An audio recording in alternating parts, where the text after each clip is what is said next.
Okay, we're getting ready to start the town hall meeting with Dr. Roger Marshall, and he has asked that we do the Pledge of Allegiance before we start, so would you please stand? I pledge allegiance to the flag of the United States of America and to the republic for which it stands, one nation, under God, indivisible, with liberty and justice for all. Thank you. Thank you. Thank you. Well, it's my privilege to extend this meeting to our Senator from Kansas, Dr. Roger Marshall, and we're pleased he does get in person quite frequently. And because of prior commitment, he couldn't be up here with the other gentlemen, so he gets the whole stage. It's my privilege to introduce our Senator, Roger Marshall.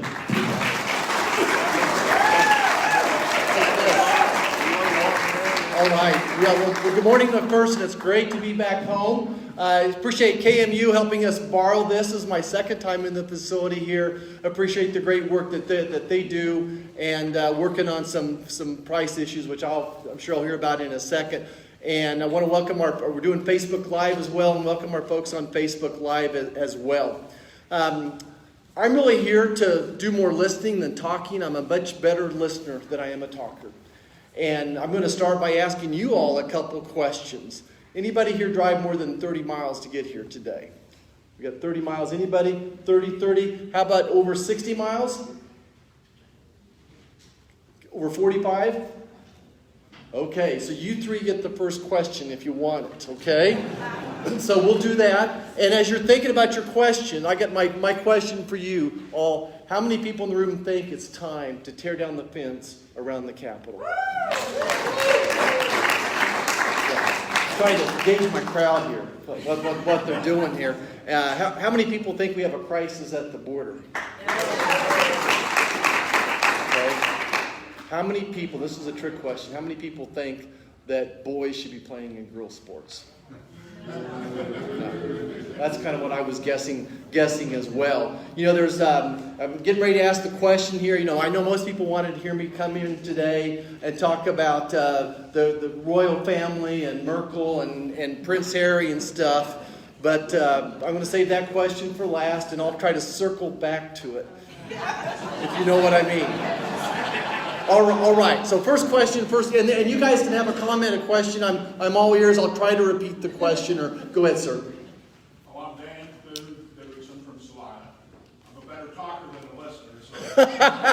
I'm gonna grab a seat. You know, Senator, I have a real concern about this presidential executive orders. You know, he issues an order, it's like it becomes law, and he skips the legislation branch. Why do we have a legislation branch? It looks to me like we're turning into a dictatorship. And I understand why it's there, because of emergency, sometimes the president has to act fast.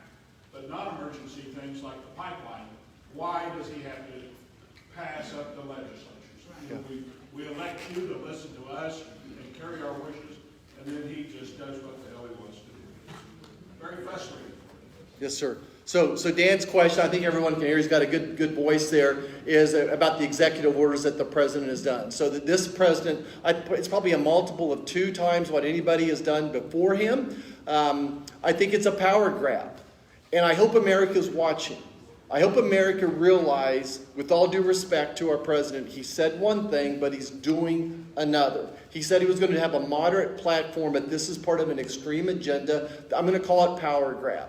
The theme I think that I've seen so far since January is a power grab, and the executive orders are one way that's happening. Like you said, skipping the due process, killing jobs too. That this is killing jobs across the country that his executive orders are doing right now. What will be dependent upon is attorney generals to start filing lawsuits, and they are already. I wish I could say, and here's the way to stop it, but I think it's going to be through the court system, our 3 legs of government. Okay? Thank you. You need more talk right here. Okay, we'll circle back to you as well. Do y'all have a question or a comment? I don't want to put you on the spot either. So I'm Rodney Rankin. I'm from Salina, Kansas. I really just have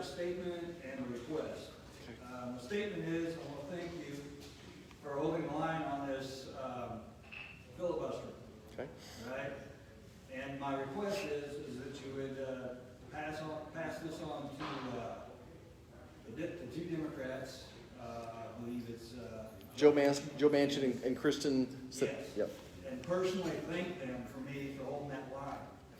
I think that the filibuster is the only thing that's keeping this country, the country that I defended for 32 years. Okay. So thank you. So his question is about the filibuster and how important it is, and I agree completely. The filibuster should force us to work together to get long-lasting legislation.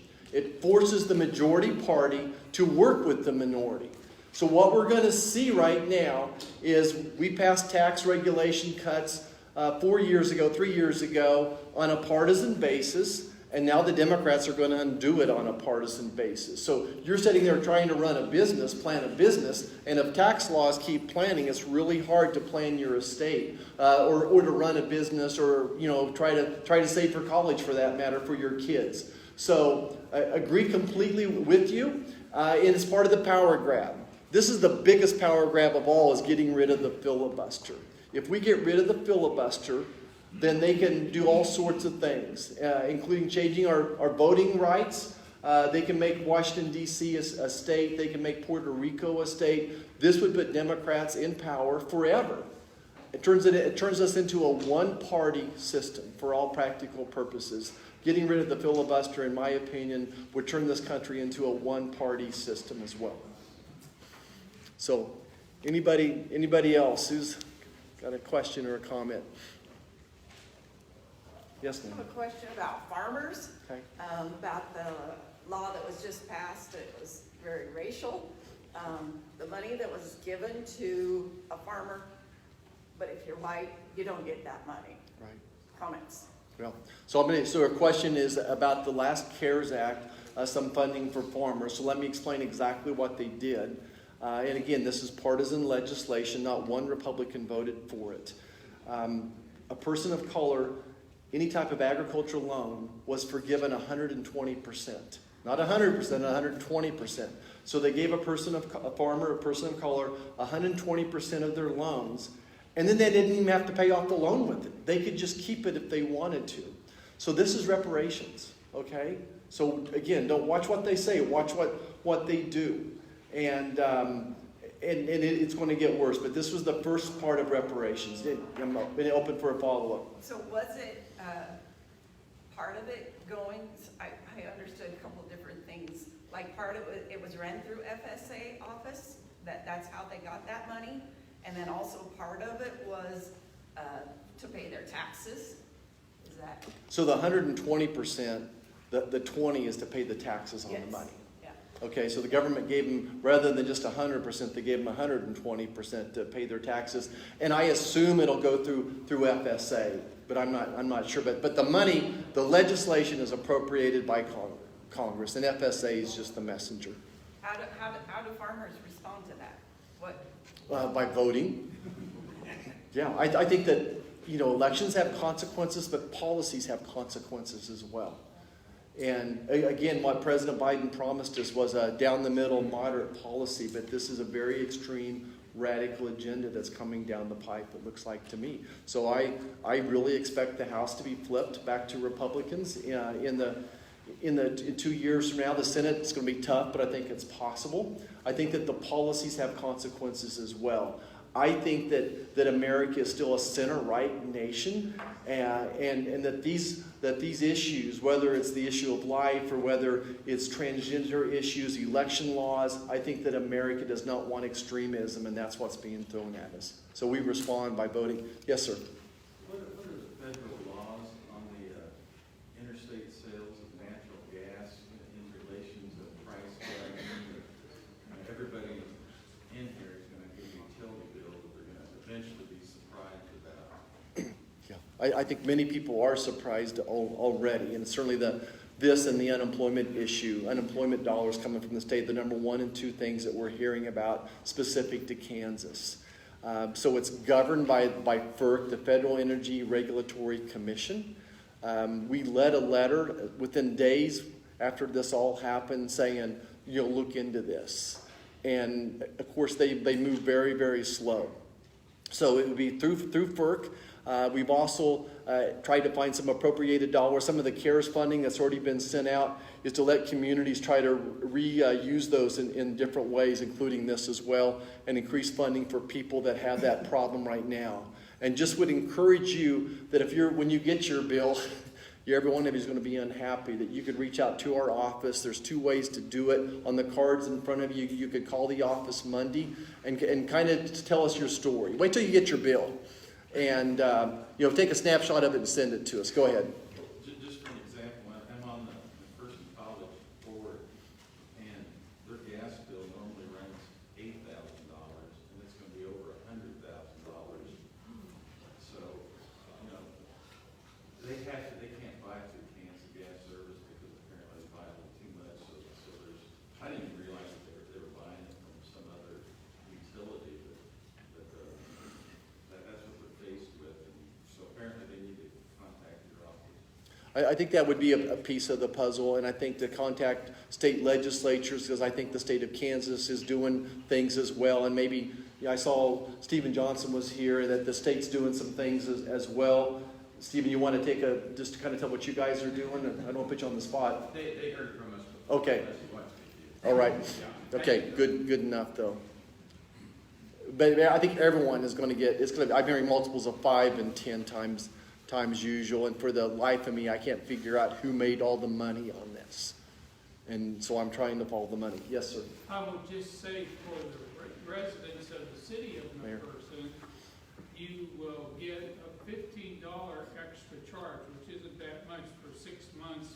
That will start running here soon. But for the college, for industry, I don't know the answer to that. But we just wanted to say for citizens, to BPU, city-owned BPU, 91% of our energy came from coal and wind during that cold spell, which was great for our community, and that the other 8 or 9%, we're leveling that out for 6 months at $15 extra a month, which hopefully everybody can handle. So we're very fortunate for the residential citizens, but the college, some industries that had to buy on the market need to be talking to state and federal people. Pushing back. So, Mayor, thank you. And to your point, this is why we need an all-of-the-above energy policy. If I describe the state of Kansas, 40% of our electricity generated from wind, about a third of it from coal, 18% from nuclear, and the rest is whatever's left, right? But this is an example of coal and nuclear saving our tails as well. Yes, sir. Yeah, and what saved us is our plants here were able to switch over to fuel oil. And luckily we have a refinery right on the edge of town, and we went 24 hours a day, just continued clocks to keep on pushing us through that cold spell. And that's what the $15 a month for 6 months is going to charge to get the fuel oil. We didn't have to rely on the gas, but if you had to rely on gas and buy on the market, it was a... Mayor, what does it usually generate? What fuel source is usually used for your plant? We are going to be using gas, but because of the situation, right, we switched back to fuel oil, which we have the ability to do. Okay, and this is probably the best case scenario. I mean, your scenario here is multiples better than most communities in so many ways. And if it hadn't been for coal and nuclear, whatever your bill is, it could have, for most people, it would have been even, another multiple above that. And I guess my question on that, though, is the being multiple fuel, and the first gentleman on the Keystone Pipeline being shut down, jobs and everything else, how do we keep the 300-year supply of coal and fuel oil and other things and all of this super green initiative that seems everybody is bowing down to right now? Multiple sources is our salvation, it would seem, and that we're a community that represented that. Okay. So absolutely, and to me it all comes back to an election, electing officials that agree with you rather than disagree with you, that I feel we had the tail wagging the dog. It's very, very simple. And I'm going to just start by saying I want to leave this world, this country, healthier, safer, cleaner than I found it. Growing up in El Dorado, our air is so much cleaner today. We had 2 refineries growing up. Our air is cleaner today. Our water is cleaner today. The nation as a whole at a 25-year low for carbon footprint, 14% less today than 10 years ago. So how about a little common sense? I think we all understand that we're going to probably use less coal and convert over to natural gas. And I think that makes sense to us. But the concept that we're going to be able to power this nation on solar and wind, I'm not convinced of yet.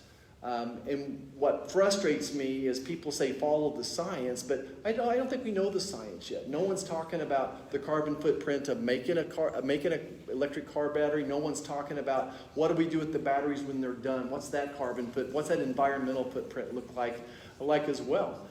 So I think we need to look at the whole picture rather than just the output from the tailpipe of an engine, right? So a little common sense, slowly turning the dial. What I see happening right now is that our energy prices are going to go up, up, up. Under the previous policies, we had gasoline prices of $2. They're $3 a gallon now. They're going to be $4. I was saying by Christmas time, but I bet we see $4 this summer as well. I think that you're going to see increases in your energy bills. I bet they'll be double a year from now, just because those they're going to put hidden taxes, hidden regulations to drive up the cost as well. And that hurts middle America, lower income America more than anybody else. Senior citizens living paycheck to paycheck. The cost of gasoline, the cost of your electricity and energy bills at home are very, very important to you. So it's frustrating to me to see this shoved down our throat.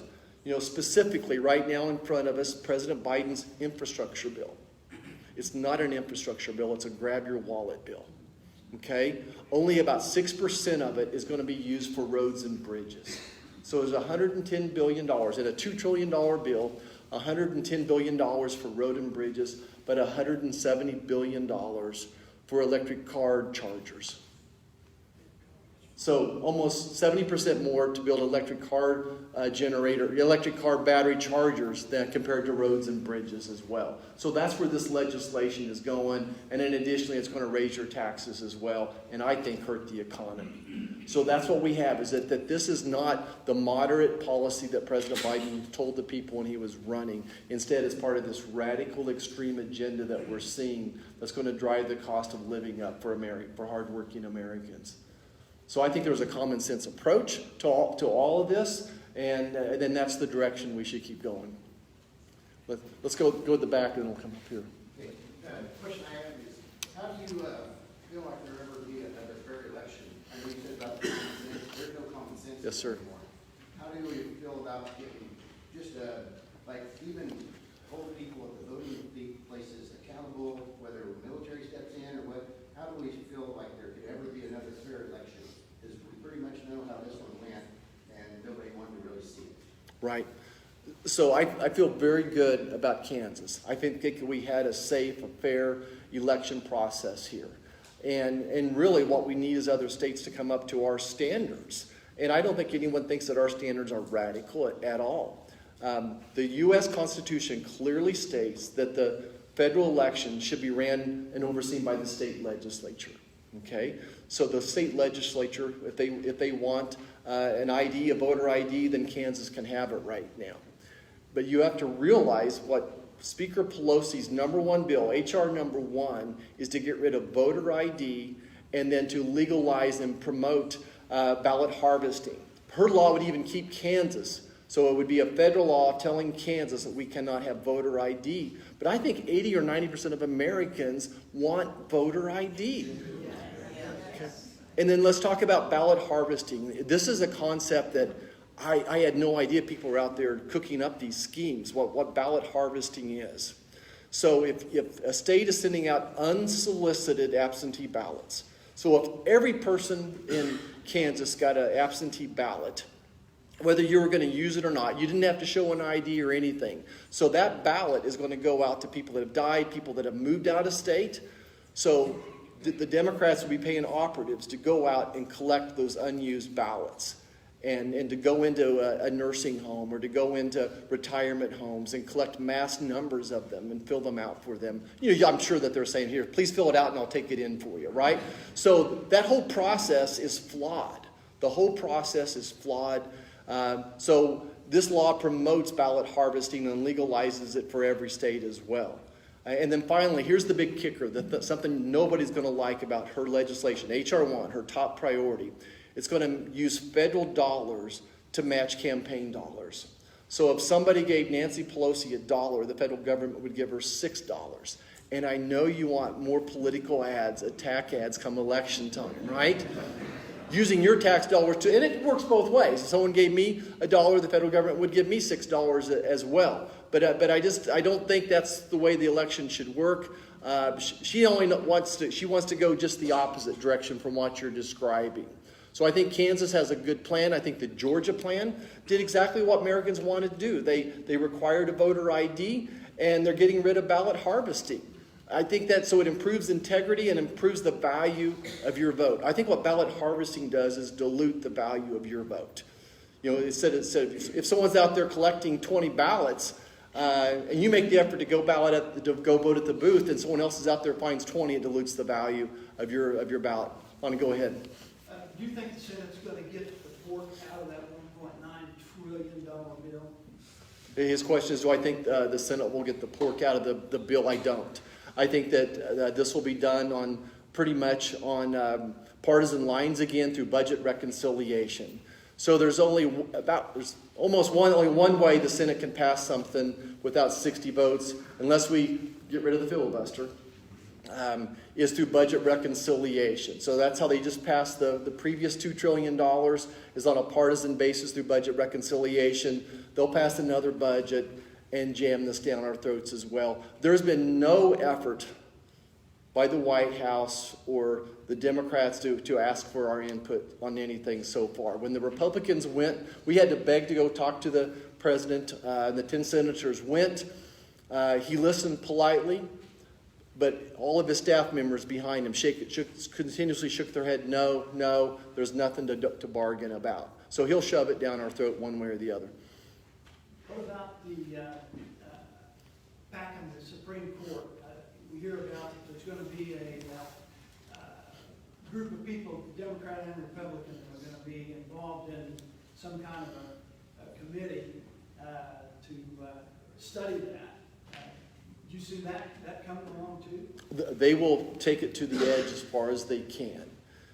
So this is part of the power grab. This is part of the power grab. So if you're sitting there and you're a Democrat and you're concerned that there's more conservatives than liberals on the court and not enough people are going to die in the Supreme Court, what do? Well, let's go add 6 more liberal judges to the court to get things changed back your way. So that would be their goal. So now they're forming the committee and praying about it, as I would say. And but they're already loading the committee. So the co-chairman of the committee that they're appointing, of course, is a Democrat operative.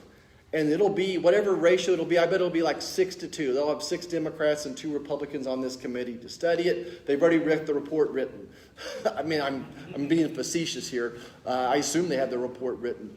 But part of the getting rid of the filibuster, getting rid of 50 votes would lead to statehood for Puerto Rico. It would lead to statehood to Washington, D.C., basically setting us up with one party. Just the opposite of what our founding fathers wanted. And what, so I think this could be the biggest news of the week anyway. Yep, so we'll have to fight that one tooth and nail. Part of an extreme radical agenda. Yes, sir.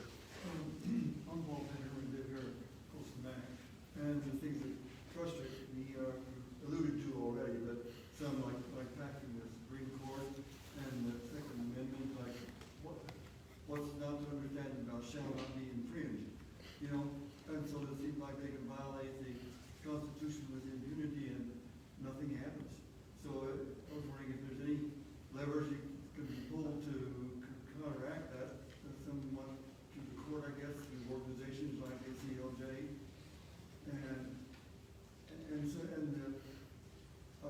some of the governors have pushed back pretty successfully on some of these things, and could that be enhanced so that the governors have more say-so about what happens in the different states? Okay, so several parts of the question, and basically, concerned about packing the court, the Second Amendment, and how we can push back on what we feel are unconstitutional attacks on us. So I feel like H.R. 1 is unconstitutional. It's a power grab by the federal government. Trying to attack our Second Amendment is a power grab as well. And all I can tell you is I'm going to keep fighting to protect our Second Amendment. It's what protects the First Amendment. I appreciate you and your voting record. Thank you. And then, I think the answer again is try to make sure we have a majority of Congress members elected that support the Second Amendment. And yes, some of this would end up in a court system as well. And that's one of the ways the governors can lead as well. So, yeah, go ahead. President Biden said that he would not support vaccine passports, Okay. but we don't know about the airline industry, we don't know about other industries, we don't know if our state doesn't have it, how's that going to affect us on a national level, because how can we have anti-discrimination laws in place so that people are not forced to get a vaccination, because that should be a personal choice. So our comment is about some type of a vaccine passport and just concern. So I'm against them, and I'm just I'm not seeing a good solution either. I don't see any long-term solution to a vaccine passport. I think we're going to have herd immunity by the end of April or in May, and I'm hoping it's all, it's not even necessary. But I'm still concerned about people coming into this country and bringing us the virus as well. So I'm looking for a solution to that. Are we going to allow people to come into this country without being tested? Yeah, go here, ma'am. Why doesn't the Supreme Court step in and do anything? A lot of this stuff is unconstitutional. Why doesn't the Supreme Court do anything? So our question is, why doesn't the Supreme Court rule on some of these? So there's a system that somebody has to file a lawsuit, and typically it's our attorney generals, and then that goes up the ladder as well. And I think that we're seeing that happening, but it takes time, more time than I want to see to get to the Supreme Court as well. Yes, sir. We acknowledge at the beginning about the problem on the border. Okay. You yourself acknowledge that as a humanitarian work, that you can see it as a problem. And we've seen Senator Cruz down there looking at it. So my question is there a plan in either house to start working on this from the legislative point? I'd like to know what the plan is. Okay, so his comment is on the border and truly the crisis it is, and is there a legislative fix? To me, the legislative fix is to secure the border and fix a very broken immigration system. So I don't think that the Democrats have any interest in fixing either of these. They want the problem. We had good solutions on the House floor, solutions that gave President Trump everything he wanted, asked for the $25 billion to secure the border, a plan that was made by DHS, included about 800 miles of wall, but it also, a lot of the dollars were going to be used for increased boots on the ground, increased technology, increased drug dogs, all those types of things. So no immigration plan is going to work until we secure the border. But no, there's really no headway. Whoever controls the gavel in a committee controls what we're going to talk about, and there'll be any legislation advanced right now. So I see no appetite by the current majority of taking it on. Yeah, Michael? Follow up on that same question. Much of the crisis, people are coming in. Wall is going to be built for a long time, so you got to deal with the immediate crisis. And the best way I can think of is get more judges in so they can process this immediately, and those that are eligible can stay in, and those that are out. But letting the backlog stop for 3 or 4 or 5 years before you even get a hearing is ridiculous. And you get more judges, and you can speed that process up, and you can get all the bad guys out real quick. So, Michael, you make a great point. Certainly, I think more judges is part of the solution. But but here's my concern. Let's talk about the bad guys. So, in a given month, right now, about 200,000 people per month are being apprehended by the Border Patrol. There's another 400,000 that are slipping through, that aren't going to get a hearing no matter what. So we are just overwhelming the Border Patrol. What the cartel is doing, they'll load up a bunch of women and children, load them, throw them in a boat, bring them across the border, yell at the Border Patrol, hey, come get us. Meanwhile, 20 miles down the river, the bad people are going through the border as well. There's no one fix. Another anecdotal thought here is The second President Biden was sworn in, the Mexican government stopped cooperating. It's much easier to control the southern border than it is the northern border. I don't know if we got enough judges in the country to handle 200,000 people crossing the border every month, but it's part of the solution. Yes, sir. Senator, with your colleagues in the Senate, do you believe you can stop an equivalent to H.R. 1? Okay.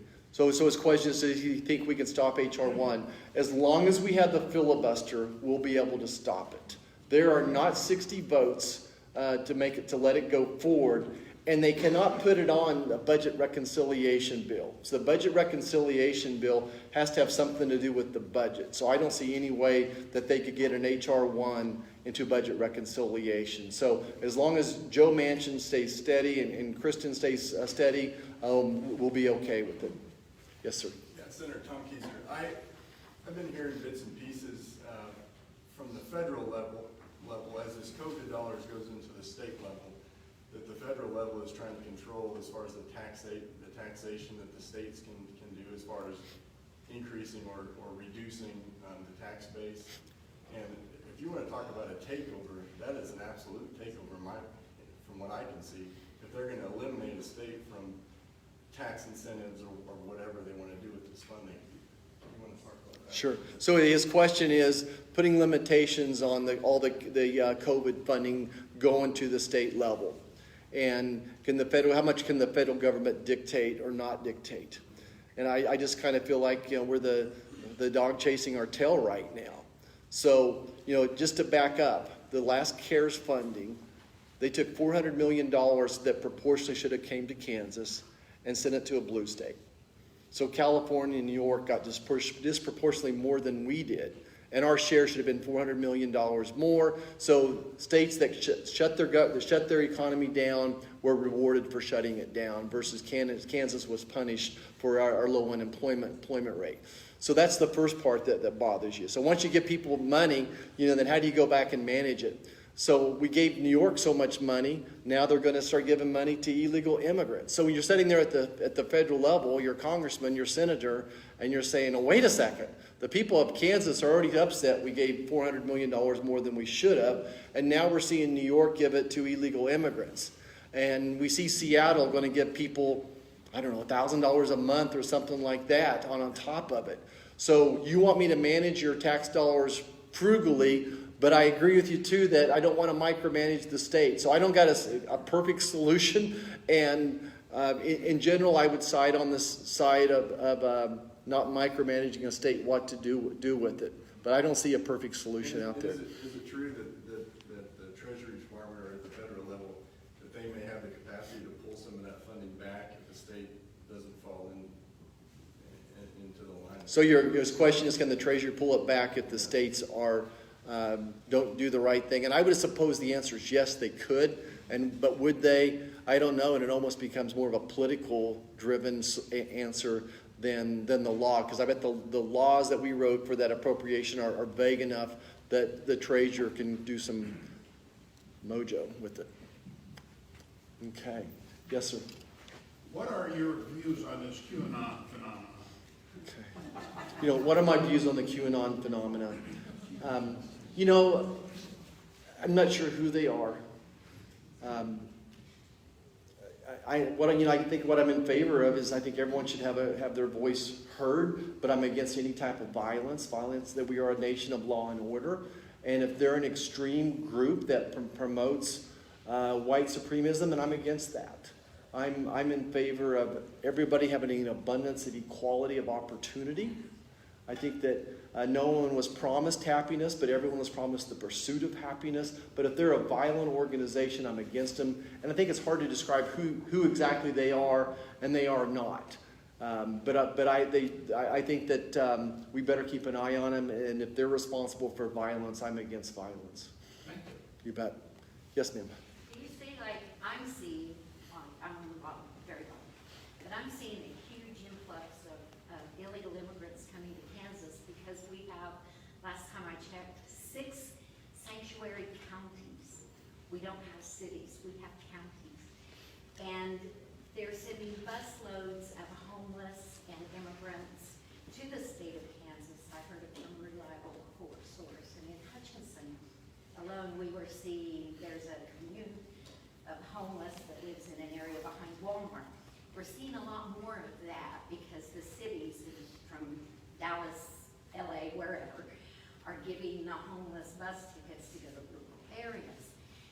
Now, with that being said, we have a Democrat governor.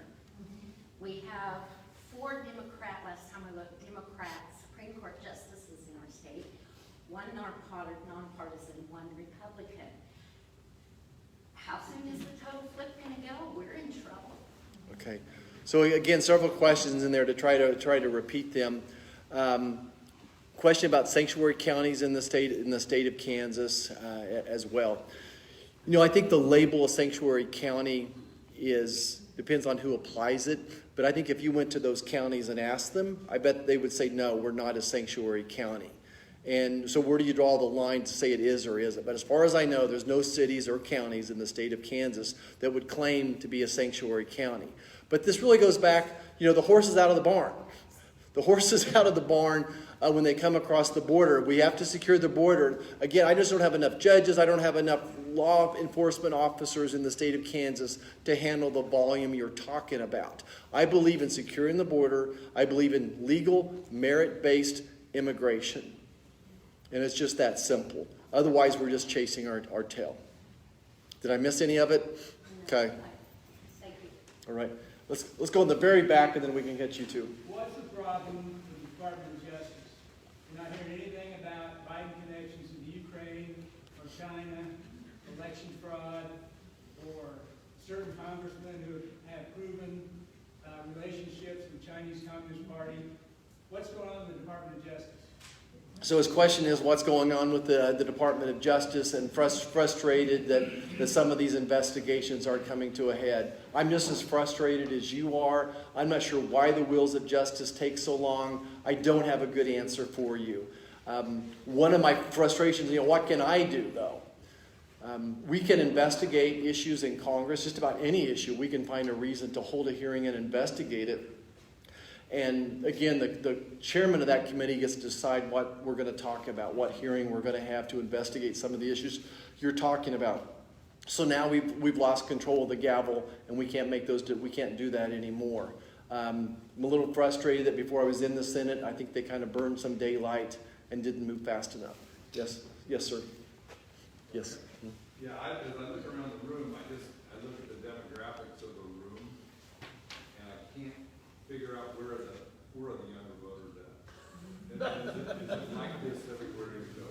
So his question is the demographics in the room, and if you're on Facebook Live, most people are my age, but there's some young ladies here in the room as well, and some young guys as well. So I'm hoping they're on Facebook Lives, where I'm hoping that they're at. How many people, can you tell me people are on there right now? I can't tell right now, but Katie's going to look.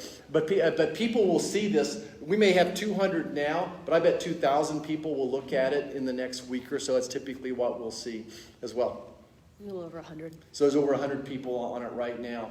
But we have to figure out how to reach them and educate them as well. I think education's a big deal. Okay. Yes, sir. I'm glad you brought that up. Actually ties into what my question was. I wanted to talk a little bit, or see what your comments are.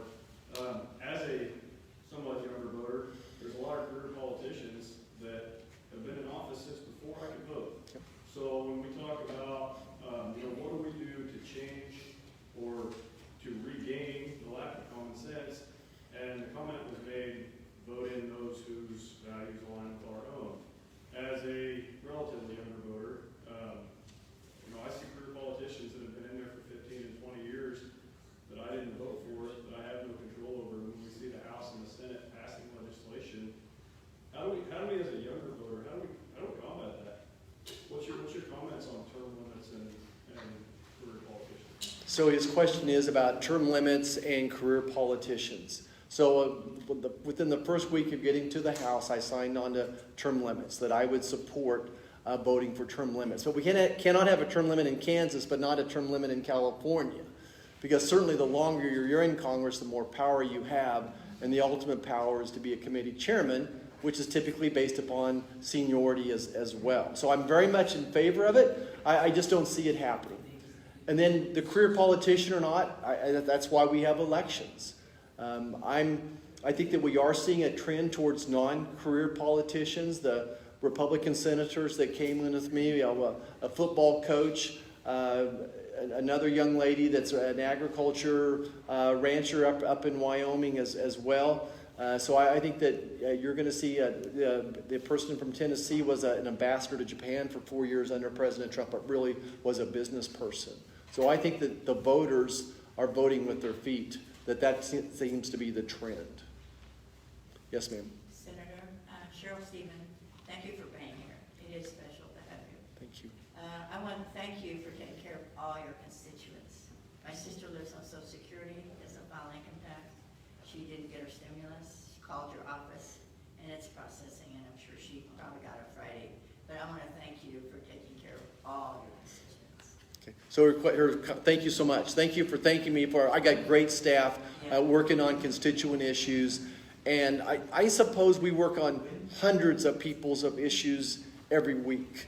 And it amazes me that we can't get it right. Mostly it's veterans issues, and I think it's a good time just to remind people. So if you have an issue, is to contact our office. I hope you sign up for our newsletter as well. I try to make it Kansas-centric. I think getting good quality, objective news is really hard these days. I'm going to do my best to present the facts, and then you decide what to do with them. But I appreciate it, and again, I would give my staff all the credit. If I've done anything right, it's hire good people as well. Yes, ma'am. Is there any way that you know of to stop Vice President Harris? She's talking about taking all of the veterans' money and giving it to the illegals. The money that was supposed to go to the veterans. So the question is, can we stop Vice President Harris from taking money from veterans and giving it to illegal aliens? First time I've heard of that, but there are, again, it would be against the laws we wrote, and I'm sure that the veterans organizations would be leading the way to sue the federal government over that as well. So that's the way we would accomplish it. All right, I think we need to wrap it up. I don't know, I don't want to brag, but I bet we covered about as many issues as any politician's covered in 45 minutes. Yes, we got one more? I just want one question. Okay. Have you actually seen President Biden since he's been elected in person? I was at the inauguration out of respect and saw him across the way. Her question is, have I seen President Biden? But that would have been it as well. Okay, well, I appreciate everybody coming out. And if you got one more, okay. All right. They haven't mentioned taxes. Okay. You know, they're talking corporate taxes. Washington says it's not going to cost anybody anything. Corporate taxes is the way we're going to go. Washington thinks that we really believe that corporate are going to take the tax increase and eat it. They're going to pass it to the consumer. Inflation's going to go crazy. And, you know, there's solutions out there. And I know Washington needs money. You know, tax loopholes. Yep. No, it doesn't seem like anybody ever talks about trying to close all the tax loopholes. You know, not trying to be for one party or the other and be neutral. You know, our last president, you know, and I like him. You know, they never have figured out if he ever paid taxes, but he did what the legislatures presented to him was loopholes, and he used them. And you know, people have passed loopholes, and none of that ever seems to get passed. Okay, so comments about taxes, but you're right. Raising the corporate taxes will be passed on to the consumer, and it's also going to decrease the value of your 401ks as well. I think that's spot on. What they're also going to do is probably raise dividend taxes and capital gains taxes. And most of us, I mean, many people live off dividends. So that would go up to your personal rate as well. So it's going to be way more than corporations. They're trying to say, stay focused on the corporation tax, but there's going to be lots of other hidden taxes in there that they're going to float in there as well. So we need to wrap it up. I need to get to Newton. Thank you for coming. You're welcome. Wish you had some more security over. Okay, thank you. Thanks everybody. God bless.